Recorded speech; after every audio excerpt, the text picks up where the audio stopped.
It's finally time for the much anticipated Love is Blind live reunion, and if you were like me, last Sunday you got your popcorn ready, your wine poured, and you snuggled up to your TV to see...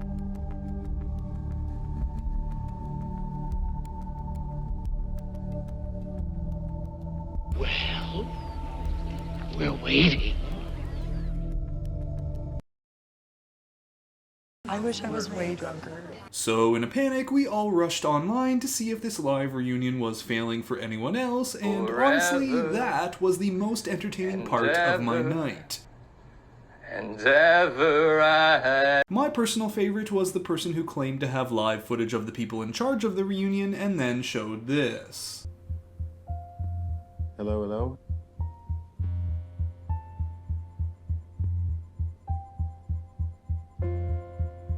But what an unmitigated disaster for Netflix. I mean, when you've got other streaming platforms out here shading you, you know you screwed up. But eventually the reunion was released and we finally got an update on the season 4 couples, albeit not for everything we wanted. Like, yes, Irina did show up to face questioning. That's good. But Jackie did not. Ooh, that's bad. However, Jackie did film a segment answering questions from Vanessa Lachey. That's good. But Vanessa threw her softball questions and Jackie didn't have to face Marshall. That's bad. And honestly, no offense, but can we get someone else in to do these live reunions?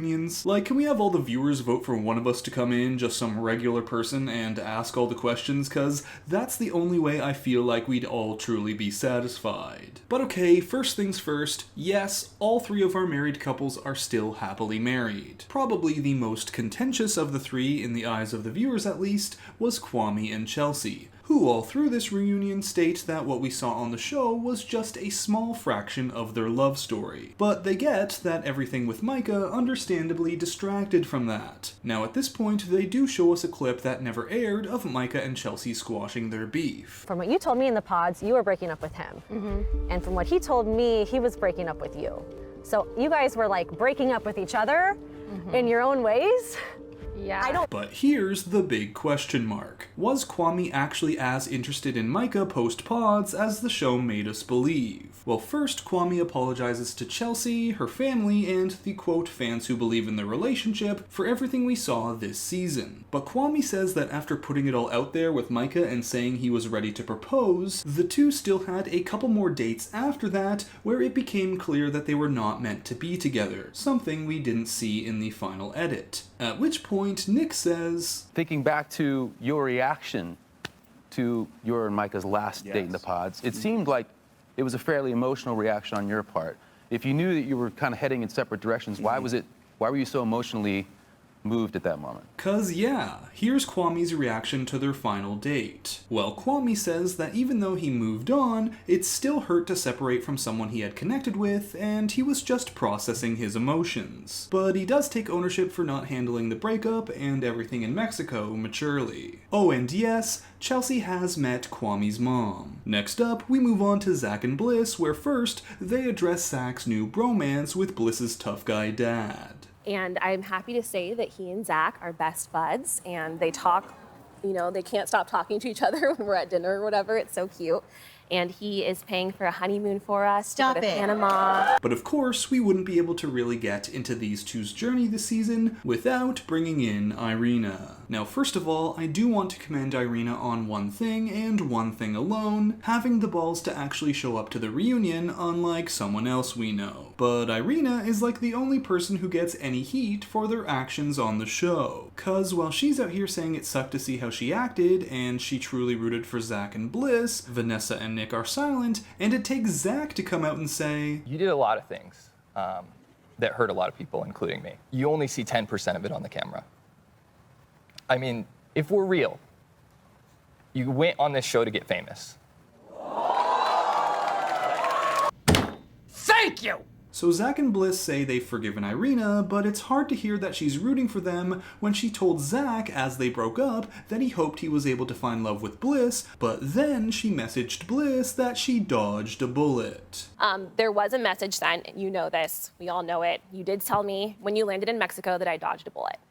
why you also texted him, I'm so sorry, let's talk, I hope that something happens with you and Bliss. And all through this reunion special, Irina has been saying she was having panic attacks and she was feeling horrible, which I buy. I'm not gonna say she was lying about that, but it's hard to sympathize with her as, while that was all happening, she's turning around and doing malicious things like sending those messages. I just hope that you can take accountability, and there's so much power in taking responsibility when you do something wrong, rather than giving excuses. And I hope that you can do that, and I hope that you can move forward and move on.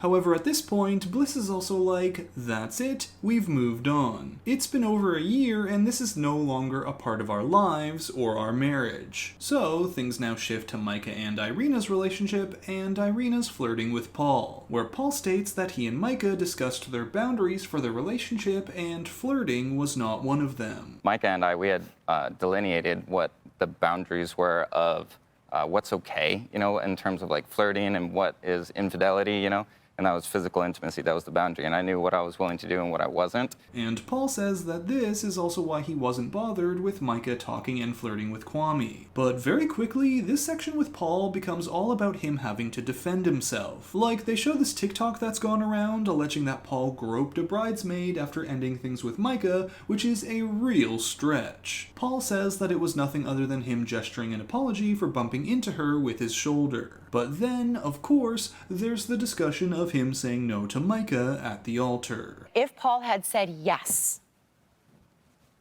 would you guys be married today?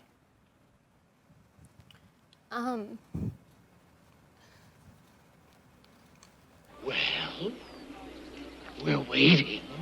Sorry. It's okay. Take your time. So Micah says, despite what many people have been thinking, she didn't ask Paul to go first so he would look like the bad guy. She's still sticking to her story that she needed the validation from Paul to feel like she was ready to say yes. But as for Paul, when they ask him if he would have changed his answer if Micah had said yes first, he just sits there like, nah, I'm good. But this whole segment with Micah only follows this stuff. It seems to just become about Paul and all the things Paul did.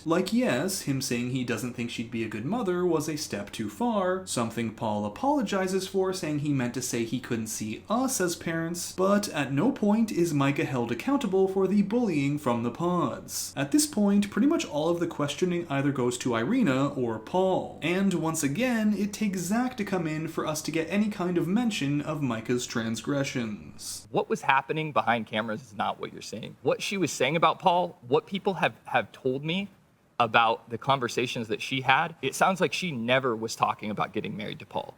And there are women here who have told me that. Now at this point, Nick and Vanessa start pointing fingers. Cause if someone here told Zach that Micah was saying she didn't want to get married, I mean, there are only so many people that could be. Chelsea, She would say he's a guy to marry him? I know nothing about Tiffany, did their you think relationship. she wanted to marry him? I'm sorry. Irina? I think they were going through this experience Oh, together, we both not found it. knowing. But here's the thing, I'm not actually defending Paul, I just don't trust Micah. Do I believe she can change, or anyone can? Of course. But after seeing the way she acted in the pods, I have a tough time taking everything she says at face value. Same goes for the woman in our next segment, Jackie, who the day earlier sat down with Vanessa over Zoom to discuss the season. And yes, her and Josh are still together. I have grown within the last year.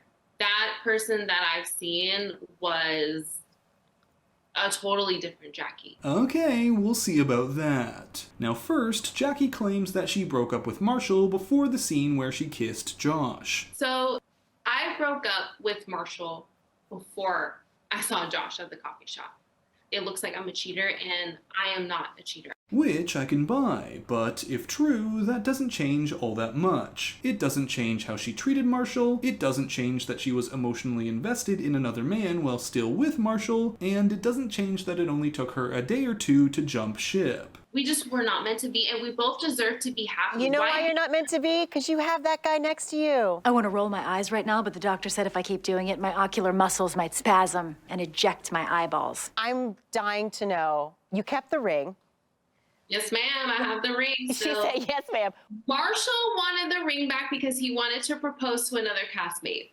And then they broke up 2 weeks. Now, for the rest of this segment, a lot of accusations get thrown out. Accusations like Marshall called her a derogatory name, and that Marshall wanted the ring back so he could propose to someone else in order to stay on the show. And sort of like with Paul, things end up becoming about Marshall having to defend himself while Jackie gets off easy. So Marshall says this about the derogatory name. I said, I mean, you got a strong jawline. I mean, like, you could have been a man for all I know. And it was wrong. Which, yeah, is not a good look. Something he said he did because he was hurt by her and the things she called him, like things that questioned his sexuality, and so he felt like it was his turn to say something similar. However, Marshall denies ever using the derogatory word he was alleged to have used. And as for the ring thing, he says that was about him going on one singular date with someone from the pods who reached out to him after word got out amongst the cast about their breakup. So the reason why I asked for the ring back was because it was a symbol of my love. You know, we picked out those rings, and in that moment, I looked at that ring and I said, that's for her. And I felt like she didn't deserve to have that symbol of my love. Now, as I see it, Paul, Marshall, and Irina all deserve to have these uncomfortable questions asked of them. But the fact that Micah and Jackie got softballs and were barely held accountable for some terrible actions was infuriating. I mean, Netflix has the audacity to raise their prices, change their password policies, make me wait hours to watch this reunion, and then deliver this? Shame. Shame. Shame. Shame. Is there anything that you want to say to Jackie? She's on the other side of that camera right there. Anything you want? The whole you versus me thing needs to die. Immediately. You're trying to make something out of nothing, and it needs to stop because it's only causing more damage than good, so... Well, at this point, we move away from the drama and look into what married life has been like for the couples that stayed together. Oh, and of course, you know Zach has been consistently serenading his bride. And I'm with you, they're all I see. You don't need to be no dream girl. Yeah, baby, let's go burn all the way. It needs to stop because it's only causing more damage than good, so... But really, a lot has happened in the year since this was filmed. It's easy to forget how far and away these people are from what we've watched just days ago. I mean, they even get Bartiz in here to say a word, and he has a baby now. I was like, wasn't he just on Perfect Match? But that filmed ages ago as well. Oh, and speaking of babies, Vanessa might not be dishing out all the hard-hitting questions we were hoping for, but she sure is determined to see someone get knocked up. Who's gonna give me our first Love is Blind baby? I don't want to ask if you're trying. Yeah. Brett and Tiffany, what are you guys thinking on the baby timeline? Brett, how cute are baby Air Force One's gonna be? They will be. Are we thinking marriage? Are we thinking little JJs? I want to roll my eyes right now, but the doctor said if I keep doing it, my ocular muscles might spasm and eject my eyeballs. We really asked for accountability from this reunion, and instead, Vanessa was like, what is next for you guys? Moving in together? Wedding? What's up? Obviously, Babies! really, like... But there you have it, the reunion that I was so anticipating but ended up being a total disaster. And while some of the rumors and questions we had were addressed, a lot was missed. Which is kinda sad, because I was hoping this would be a satisfying cap on the best Love is Blind season since the first one, but instead all we got was...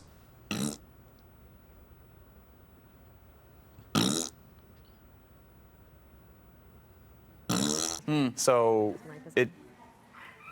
Irina's mic is on. Someone's mic is on. Y'all hear that? Yeah. Sorry, I felt like you were interrupting. I think someone's mic is on in the control room. We hear y'all. Good job, Netflix. So that's it for this recap of the Love is Blind Season 4 reunion. Thanks for watching, and if you enjoyed the video, make sure to give it a like, comment your thoughts down below, and subscribe for more as I've got tons more Netflix, reality TV, and Bachelor content in the works. So, until next time, Bachelor Fan Take, out.